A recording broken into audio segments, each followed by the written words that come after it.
Hi everyone and welcome back. I wanted to do a video today just on some general observations about community college students and more specifically Lake Tahoe community college students. This is just based on my observations. Obviously your experiences in your classroom, whether you teach for us face-to-face, DE, or in our incarcerated student program, are going to differ, and also your experiences may differ from one discipline to the next. For example, if I'm teaching in social sciences, just the very fact that I'm teaching in a discipline in the social sciences, because I'm often talking about controversial issues, might mean that student behavior issues could be a greater issue in one of those classes versus a class in one of the other meta majors where maybe those topics of controversy don't come up. So a lot of variation in this, but just to establish maybe some foundations of what to expect in terms of students. So the first area I wanted to cover was demographics, and actually I'll just focus on some statewide demographics first, and then we'll make it a little more specific to our students at LTCC. And there's a lot of different sources. If you're ever curious, I'll try to link some of these to our training sites. The California Community Colleges, the Foundation, this is the League of California, I just picked this up the other day in the President's office, has these very good breakdowns of what our students are like. As an example, and this data here is from 2017 to 18, the less than 19 years of age student is about 27%, whereas you look at 35 and over, 20%. And so if you add up actually the later age ranges between 35 and over, 30 to 34, and 25 to 29, that is almost 40% of all community college students in the state of California. So the age of students I think is interesting. I would say locally at LTCC, when I first started in the late 90s, I had more older students in my classes, particularly if I'm teaching an evening class. I would have maybe over half the class students 30 plus, let's say, or 25 plus. Nowadays, we're seeing younger students. We're seeing some students directly from the high school, which is really great. We're also seeing increases in our DE population as a result of that. That's going to change our demographics, as well our incarcerated students program in terms of age of those students, and also other demographic indicators like sex and race or ethnicity. 43% of CCC students are first-generation students. In terms of the statewide makeup of gender, more female students, this says 53% versus male 44%. I saw another site recently, and that was almost identical. It was 53.6% female, 45.2%. And it looks like this is a little bit out of date. This is 2016, 2017. As far as statewide demographics, I'll just look on this one. This is 17, 18 data. African American about 6%, Native American less than 1%, Asian about 11.5%, Filipino 2.69%, Hispanic Latinx 44.5%, Pacific Islander less than 0.5%, white pretty close to 26%, multi-ethnic about 4%, unknown close to 5%. So pretty diverse. And I would say in terms of our local demographics, that's also reflected. We have a very large Latinx population, pretty good sized Filipino population, and we track this a lot in our work in equity, because we really do want to see which populations are underrepresented and how can we really help those populations. And that's one of the things that community colleges are so good at, is really planning for helping our students succeed even when they face a lot of barriers in life. And we'll get to some of that later as we talk about the total cost of education. Here's some additional facts that might be interesting to you. 7 out of 10 of California's nurses received their training at a California community college. 8 out of 10 police officers, firefighters, EMTs are trained at a California community college. Half of the students earning a bachelor's degree from a University of California campus in STEM and mathematics transferred from a California community college. 29% of UC graduates and 51% of CSU graduates started at community college. And those numbers are really significant. And we'll have conversations later this year, particularly in engaging our counseling faculty with transfer discussions or new promise cohorts, about our trends locally and how many students go to either a UC, a CSU, University of Nevada, Reno, which is a very close local feeder school in Nevada, and then also do not necessarily go on to a four-year, but go into the workforce or are here for retraining or career technical training that maybe ends with the certificate or degree that they're trying to achieve, and they can get a job in our workforce. I always tell people that you should encourage students in your classes, because some students might say, well, I'm just going to take a couple classes here and try to get in next year at a UC or CSU. That's certainly their call, but one advantage of a community college, particularly with the Promise program, and I'll be talking about Promise in a little bit, basically it's free college, and we can get into what aspects of college are free. But it's such a great deal for students to not go to a UC or CSU in their first 2 years. Instead, they get their GE Breath done here, maybe even their major preparation, as we'll be talking about with guided pathways and strategic enrollment management. And as a result of that, they're saving a ton of money. They're not going to go into student debt, and they're getting world-class education. Our faculty are absolutely top-notch at Lake Tahoe Community College, as they are at many of our partner schools throughout the state and 115 different campuses. And so why would you pass up that great deal as a student if you have that opportunity? So I actually encourage my students to do this very thing, because the other deal is if you take your classes here and you're successful and you have a decent, let's say 3 to 4.0 GPA, you're probably going to get into a UC or a CSU because you've proven yourself as a student, and thus you're not a risk in terms of admissions, enrollment at a transfer institution in one of the CSUs or UCs. So a really just great opportunity, I think, for students to have education that's very low cost, if not free, and then they get excellent education and training. Just today, our college president was talking with a student who has transferred to UCSD, and the student said they were so prepared academically, both in their math courses and in some of their behavioral science or social science courses in terms of academic rigor. So that's a really good indication when we hear from former students who go on to a UC or CSU and they're successful and they feel like we've prepared them academically. I feel like we are doing our job. So that transfer side of things, as you think about teaching classes, I think is so key just in terms of what we do as a mission here. Some interesting enrollment data here. If you look at the number of all students enrolled in a community college 2017 to 2018, 2.15 million students. Total full-time equivalent students, and that's how we get, well, in the past, that's how we got our apportionment from the state in terms of our funding. It's changed a little bit, but we refer to this funding formula number in the past of FTS, or full-time equivalent students, 1.114 million, non-credit 68,000. And so you can see it's a really large system. In fact, I often say it's the largest system of education in the world. And one of the things that we often say is that we're not funded, the California community colleges, at the same rate of the UCs and CSUs. And so once we achieve parity there, I think we can really do our jobs even better, because we're going to have better equipment, we're going to have better classrooms, we're going to hire more full-time instructors, we're going to hire more administration, classified staff to make the best possible education that is possible. We do a great job here at LTCC and our other community colleges, but once we achieve parity, if that ever happens with the CSUs and UCs, I feel like we're teaching the most students in the state. This data says it. We're teaching actually the most students worldwide, so why don't we have the funding matching with the numbers? There's always this correlation. You'll notice this. If there's an economic downturn, our enrollments go up and vice versa. So there's that correlation or reverse correlation there. And it kind of makes sense. If the economy is bad and you lose your job, let's say here in the local casino, you want to retrain and get a career that has greater sustainability, higher income, better benefits, you might come back and take some classes at Lake Tahoe Community College and thus be more competitive in the workforce, or maybe even decide I'm going to go get my MBA and I'm going to start my own business or something like that. So I think it's like really important to remember that we're providing such life opportunities for students here in the community colleges. This data here is, I think, kind of tooting the horn of the community colleges. California Community College is the largest provider of workforce training in the nation.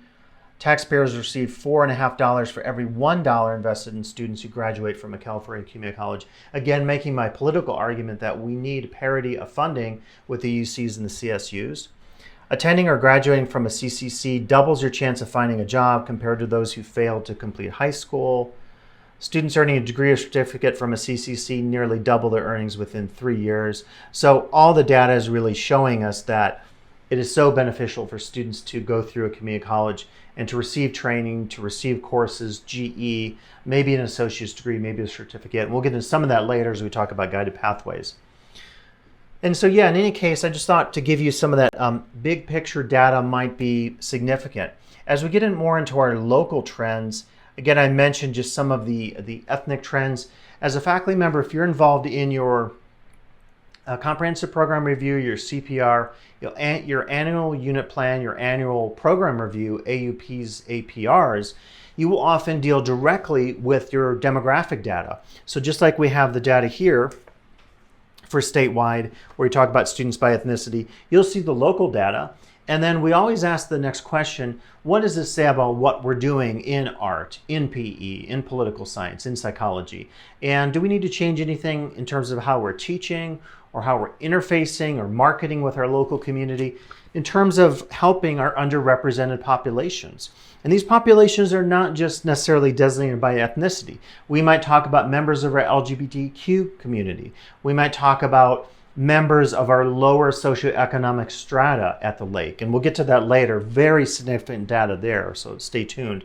We might also talk about other underrepresented populations, single mothers or single fathers. And then we can start to hone in our services, our course offerings, other things that we do, including our food pantry. We'll talk about that later, because of that knowledge about our local demographic trends. So more to come on this, particularly if you're involved in working on some of these planning documents for your department. You may have involvement in that as a full-time, part-time faculty or department chair. Some other trends we'll get to relate more to types of education we're offering, including incarcerated student education and distance education. I'll get to that in just a second. Now, this one's really significant. This is the cost of education. And as I'm talking about this today, I just literally am making this video here in early September 2019, and just today, because I follow this kind of stuff, the bill that I've been following, which is AB 302, and this is a profile from the SAC-B, this particular bill would have allowed students to sleep in their cars on community college campuses. And this is trying to address the number of homeless students who often are students at a community college. Do not be surprised if you have students who have food, housing, transportation insecurities. In other words, they don't have access to all those services, and thus it's almost impossible for them to be successful as a student in your classroom, whether you're DE, ISP, or face-to-face, because those initial building blocks that most of us hopefully have, although I've heard unfortunate stories even of part-time faculty who have food and housing insecurity. And that's a really sad issue to tackle as well. But this particular bill would have provided, AB 302, colleges would have to have stayed open 24/7 in order to allow students to at least sleep in their cars.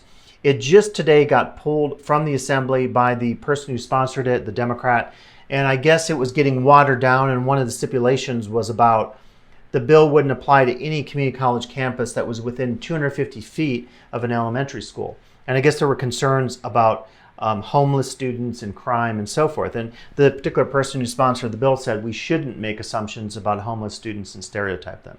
So this bill didn't pass, or it hasn't made it out of the assembly, but it's definitely a reminder about the need to focus on the total cost of education. If you just Google this phrase, the cost of education, you're going to find numerous websites. And this is one I've used in the past from Forbes. This was from 2018. And the headline says it all. The price of college is increasing almost 8 times faster than wages. And then it breaks down all the data here. Students make up the largest chunk of U.S. non-housing debt and so forth. And this one data point here is very significant. If students have opportunities to get their education without incurring so much student debt, they have a greater chance of success later in life. Unfortunately, with these stats, we're seeing the trend is the opposite. Students are incurring student debt, and then they're not making the wages commensurate with being able to even pay off that student debt. And so as we talk about our students locally and statewide, we need to address the cost of education. And what we're really getting at is looking more holistically at education. So we're saying, let's bring in all the costs of education. And those might include not just the things like student fees or tuition. And generally, locally and statewide, I've often said that community college education is one of the best education deals out there. Even before all these initiatives, we were doing, I think, a decent job.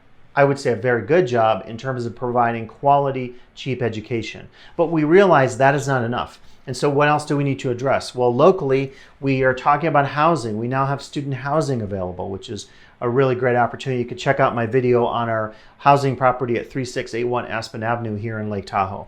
We have a food pantry. Laura Salinas and Equity is highly involved in this. I'm going to be interviewing Laura and having some conversations about everything they do up there. Food insecurity is a big deal. If a student comes to your class, whether they're taking their class online, ISP, or face-to-face, and they haven't eaten that morning, I don't know about you, but if I don't eat breakfast in the morning, I can't function. I can't go in and teach a class if I don't have food in my stomach, if I don't have the glucose going and all that kind of stuff. So it's really important for us to address this. The cost of textbooks, of course, more and more of us are moving to zero-based textbook. The initiatives of Larry Green and Melanie Chu in library and mathematics, really positive in terms of addressing the high cost of textbooks. We have grants for our Promise students available. So $100 a quarter in our bookstore. If you're a Promise student, you will get a grant to purchase your textbooks or other supplies. Transportation, any student locally with their student ID, and I happen to have my student ID, that's my Costco card, but it has a little sticker on here, and this sticker basically gets you a free bus pass. So a student who will go to our one stop and get this done, and I had this done, it literally took 5 minutes, it was no time. If you have that, you're going to be able to use this for your free bus anywhere here in the basin. So that's an awesome opportunity for our students locally. So that's the cost of transportation. And I put etc. on here because there are other costs as well that as we continue to look at the radar of our typical student or non-typical student, including students who have real challenges and are underrepresented populations and have greater insecurities than other students, we need to look at those globally and plan services, plan teaching or pedagogy, whatever, flexibility in our systems, processes to help those students out instead of not thinking about those. And I'll tell you, 20 years ago, we didn't talk about any of this stuff. Like, we knew some of these issues were present in our students' lives, but we were thinking about what textbook am I assigning and what room am I teaching in. And nowadays, we're talking about the total cost of education, and we're going into the future, we need to continue to talk about these issues. As I mentioned, thinking holistically about all the costs of education, not just the cost of textbooks and so forth. Related to that, I just wanted to show you some local data. I believe I found this website here. So this is just the issue of housing. And again, I encourage you to check out our property, 3681 Aspen Avenue, really great. As of early September 2019, we went so quickly from 3 students enrolled in housing to now 21, and capacity, I believe, is 30. But here's why we need local housing. And on the horizon, our board, our president, they're talking about the possibility of having dorms on campus. And that's a long conversation, and I believe something will be decided about that in the next couple years. And again, I'm recording this in 2019. But why do we need that, you ask, for our local students? Well, check this out. The average, this is January 27, 2019. This is the Sierra Sun. The average price of homes sold at Lake Tahoe is the highest in a decade, and you're asking, what is that price? Well, here is the staggering figure. Sales of homes more than 1 million drove the Lake Tahoe real estate market in 2018, pushing the average price of a home sold in the region to more than $1 million for the first time since 2008. The average price of a home sold in the Tahoe area in 2018 was $1,096,186, which is an increase of 21% compared to 2017. Imagine 21%. Imagine if you're going to the grocery, and this sometimes happens, but you're buying milk or something like this, or eggs, and whatever it is, and all of a sudden there's a 21% increase. You're going to notice that, right? You're going to say that's pretty significant.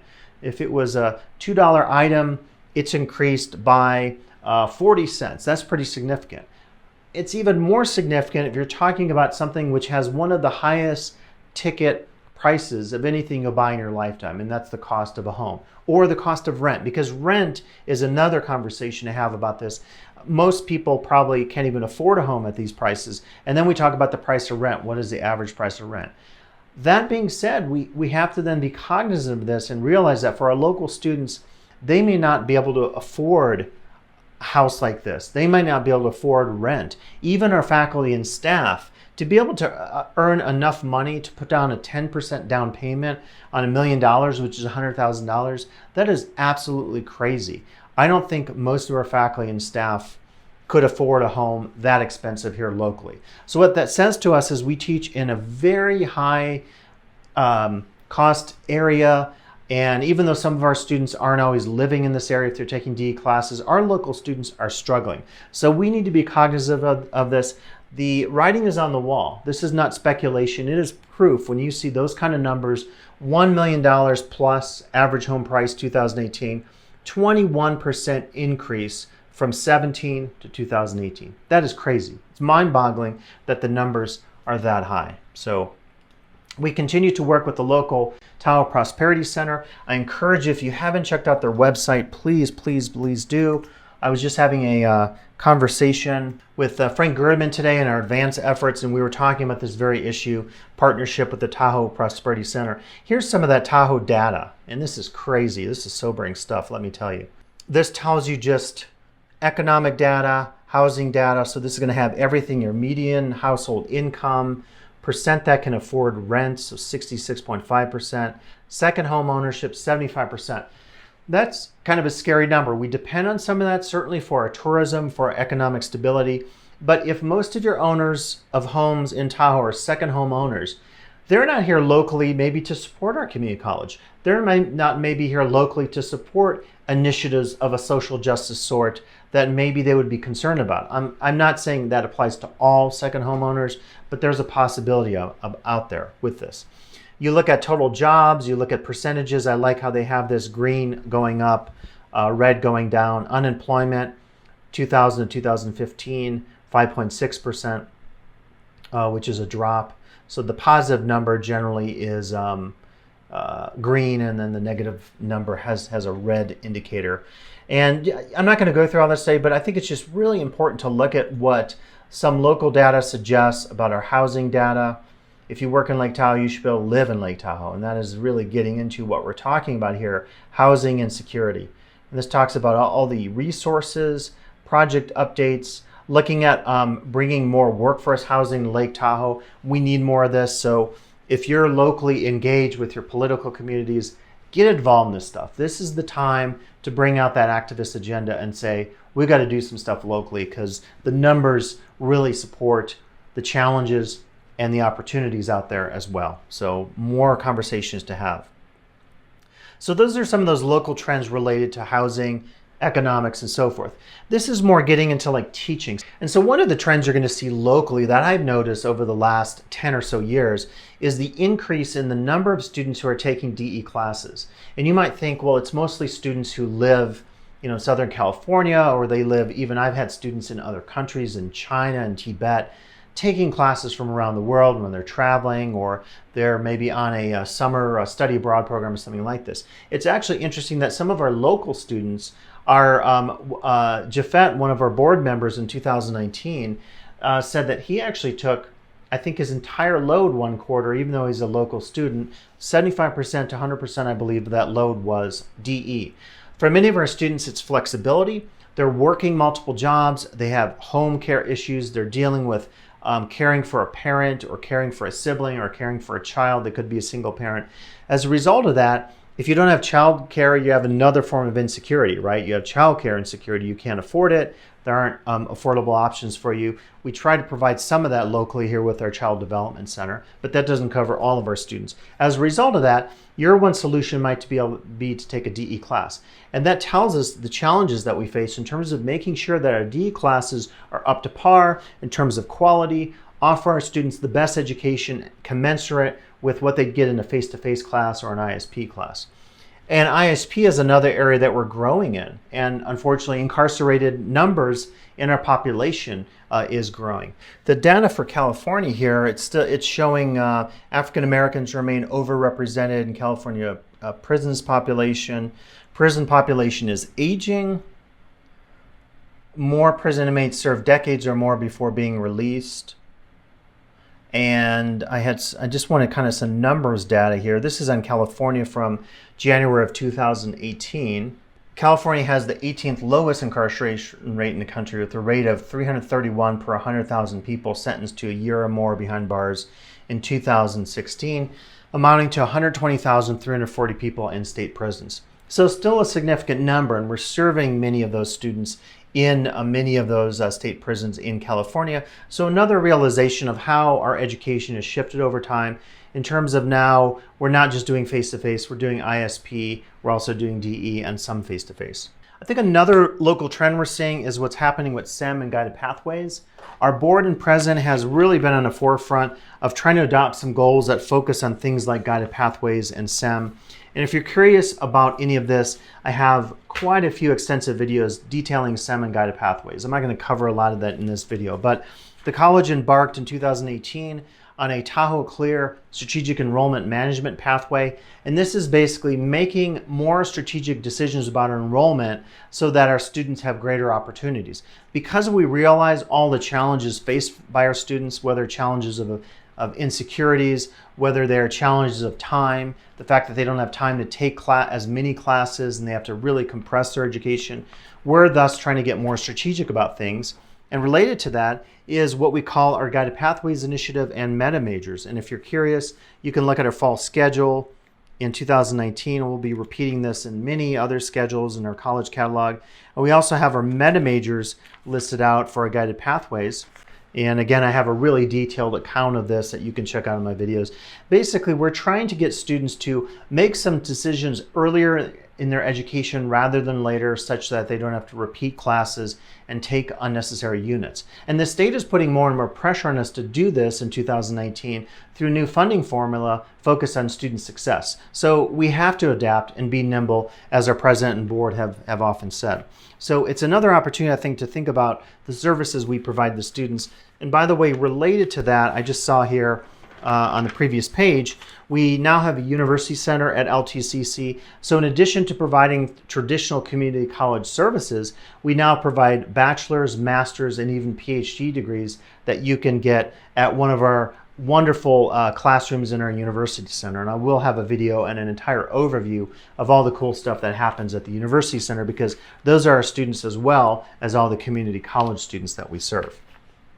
In addition to what we're doing with these initiatives, as I mentioned, our new Promise program is focusing on some of those total cost of education needs of students, and also really trying to help them with academic preparation. So one of the things we're doing is we're blocking out for our Promise students, you'll see in our schedule going forward, various purple classes. And these purple designated classes are intended for our Promise students. And in addition to having a large percentage of Promise students in them, we also will have piloting in fall 2019. You see some of them here, the Beatles class, recommended for new Promise students. We will have these tutors in the classroom that hopefully will be, because they're embedded, helping other students out, their fellow students out, with being better able to pass their classes and to be academically successful as LTCC students. So more on the horizon with the Promise program as well, so check that out. In terms of academic preparation, I think a question people often ask of me as a faculty member, having taught in higher education for over 25 years now and in a community college for 23 years, people will ask me, well, what do you think of our students, and are they academically prepared? And I often say that there's a wide range of students in terms of academic preparation. I've taught at a four-year university, Valparaiso University. I've also taught in Germany at the Johannes Gutenberg University as a visiting professor of American Studies, and I've taught at Lake Tahoe Community College sociology and anthropology. And I will say that at all those institutions, I've had good and bad students. And sometimes you have a, quote, bad student, and this could be a student who is not academically prepared, who maybe struggles to maintain a 3.0 or 2.0 grade point average. And in some cases, I would almost say it's not the student's fault. They're struggling with things in life.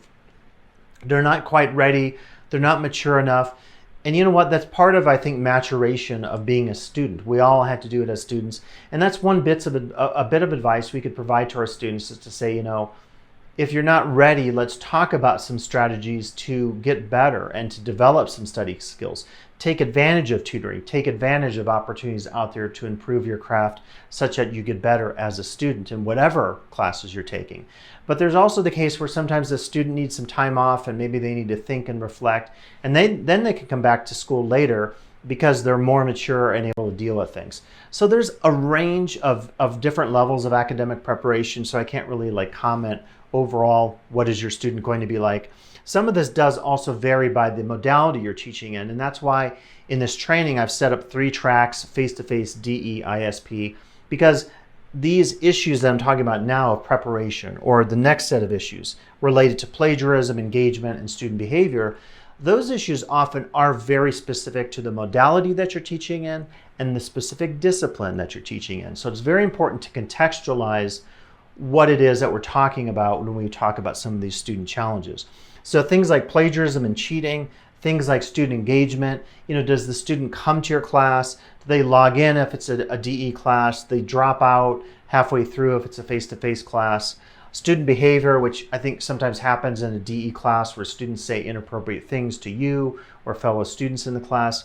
All of those issues are very key issues that we should address. They will certainly come up in your college career as you're teaching here at LTCC. I'm not going to pretend that they won't happen, but the degree to which they happen, the severity, the context of occurrence, that does vary between those 3 modalities that you're teaching in, as well as the discipline that you're teaching in. And I would offer your number of years that you've been teaching. As you teach more and more years, even though students change and trends change in education and society and culture, we have some skill sets that we can use and some tips that we can pass along to one another. And that's why I'm really encouraging all of you to participate in some of these seminars I'm going to be live casting, watch the archives, watch some of the additional videos I have here online, because we can collectively work together to meet some of these challenges that we're talking about in terms of our students. And so as always, if any questions come up, drop me a line. I'm here at B101A at the college. You can send me an email, scottlukas@yahoo.com, which is lukas@ltcc.edu. You can also, of course, go to my YouTube or my other websites to really check out some of this material, because collectively I think we have a lot to say in terms of dealing with some of these student challenges, in terms of understanding student demographics, whatever modality you happen to teach in, and also in collectively meeting some of the challenges as they emerge, as we see them on the horizon on our collective radar screen of classrooms and teaching and interaction with our students. So good luck, and I'll be back with more videos focused on this topic and many other topics as well.